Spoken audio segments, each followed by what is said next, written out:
마음만 먹으면 국가 전체를 지옥으로 만들 수 있는 SLBM은 전략 무기의 끝판왕으로 평가받고 있으며, 이런 위상에 걸맞게 SLBM 보유국은 지금까지 5개의 상위 미사국과 그에 준하는 인도밖에 없었습니다. 그러나 2021년 9월 세계 최강의 탄도 미사일인 현무포가 SLBM 발사 시험에 성공해 전 세계를 경악시켰으며, 마침내 한국은 수많은 실패와 역경을 이겨내고 세계에서 7번째로 SLBM 보유국에 올라섰는데요. 현무포 의 위력은 전술핵과 대등하다고 평가받아 한국은 SLBM에 핵미사일을 탑재한 것이나 다름없으며, 사거리가 1200km에 달하기 때문에 버튼 하나면 언제 어디서든 동아시아 전체를 잿더미로 만들 수 있습니다. 그러자 중국은 전쟁까지 불사하겠다며 행패를 부릴 때는 언제고 이제 와서 한국의 눈치를 살살 보고 있으며, 일본은 27년 만에 자위대의 훈련 구역에서 독도를 제외하며 한국의 심기를 건드리지 않으려 애쓰고 있습니다. 이제 한국은 늦어도 5분 안에 베이징을 불바다로 만들 수 있어 중국의 한반도 침공은 감히 꿈도 꿀 수 없으며, 툭하면 한국의 심기를 건드리던 일본도 이제는 지도에서 사라지고 싶지 않으면 바짝 엎드려야 할 텐데요. 그래서 오늘은 핵무기와 대등한 SLBM의 주변국들이 난리난 이유에 대해 알아보겠습니다.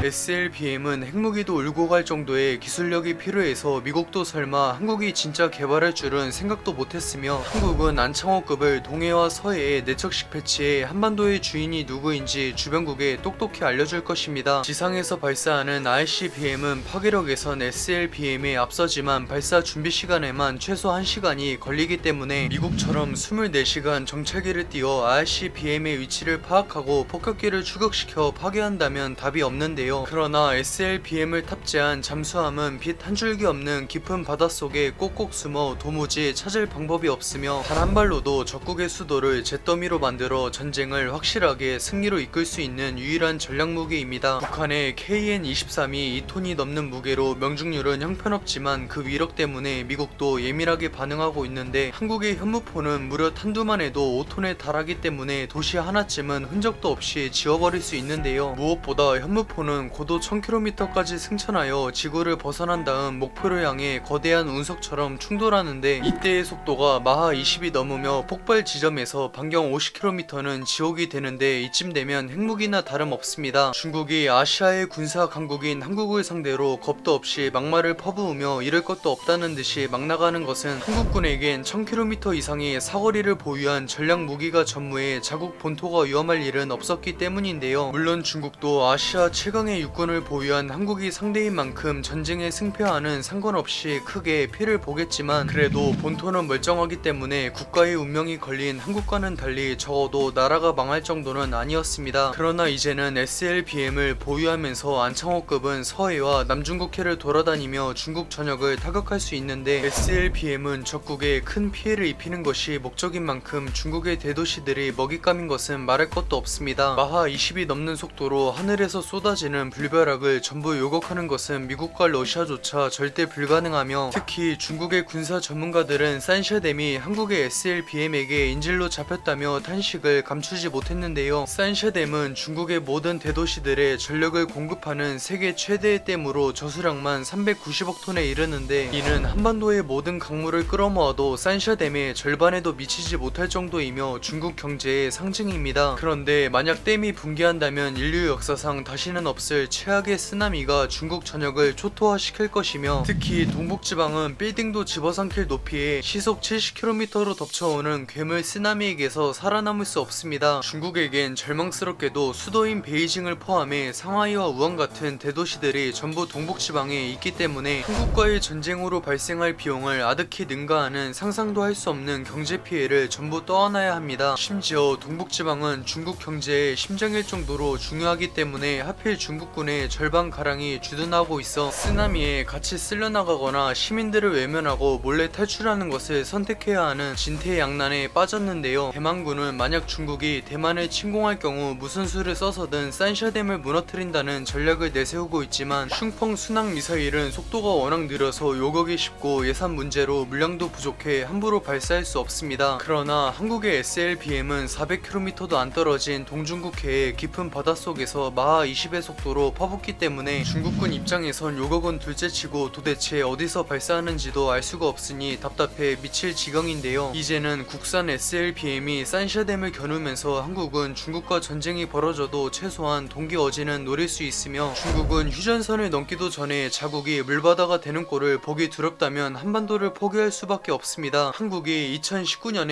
SLBM의 개발을 천명했을 때 일본에선 한국의 기술력으론 어림도 없다며 대놓고 비웃었지만, 정작 한국이 고작 2년 만에 세계 최강의 탄도 미사일을 기반으로 한 SLBM을 개발하자 벌벌 떨고 있는데요. 한국이 2000발 넘게 보유한 현무 미사일은 사거리가 도쿄 코앞이라 일본이 극도로 예민하게 반응하는데, 국산 SLBM은 도쿄는 물론 일본 전역이 사정거리에 들어오기 때문에 일본의 목숨을 한국이 지게 되었습니다. 2018년부터 일본은 해자대의 초계기가 이순신급을 위협한 이후로 군사 도발을 자행하며 이빨을 보였는데, 한국이 SLBM이라는 채찍을 들이밀자 무려 27년 만에 자위대의 관할 구역에서 독도를 슬그머니 제외했습니다. 또한 일본은 한일 무역 분쟁으로 발생한 모든 수출 제재를 해제할 것을 한국과 협의하겠다고 언급했는데, 이는 동아시아를 이끌어 나가는 유일한 선진국들인 한일 양국 중 주도권이 한국에게 있다는 것을 의미하는데요. 세상에 공짜는 없으며 모든 것엔 대가가 따르듯이 평화는 강력한 힘이 있어야 스스로 지킬 수 있는 것이며, 마침내 전력무기의 정점인 SLBM을 보유하게 되면서 한국은 진정한 강대국으로 거듭나게 되었습니다. 시청해주셔서 감사합니다. 즐거운 저녁 보내세요.